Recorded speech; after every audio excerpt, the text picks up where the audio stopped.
आणि महाराष्ट्रातलं या जगातली पहिलं महिला आरक्षण जर कोणी काढलं असेल, आता हे राजकारणी काही तापा आणू द्या, पण पहिलं महिला राजकारण जर कोणी आणलं असेल आरक्षण तर भगवान शंकरानं कधी आणलाय का? स्वतः फिरायला नंदीवर, पोऱ्या फिरायला उंदराव आणि बायको फिरायला वाघाव. काय डोकेबाज झाले.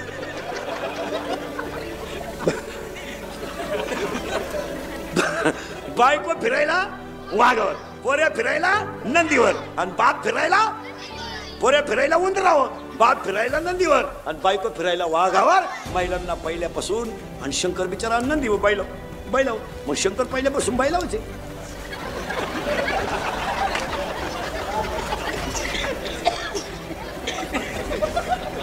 आजही बी शंकर. आता शंकर जोडीच्या द्वारे वडितो, पार्वती स्कूटीवर मीटिंगला गेली.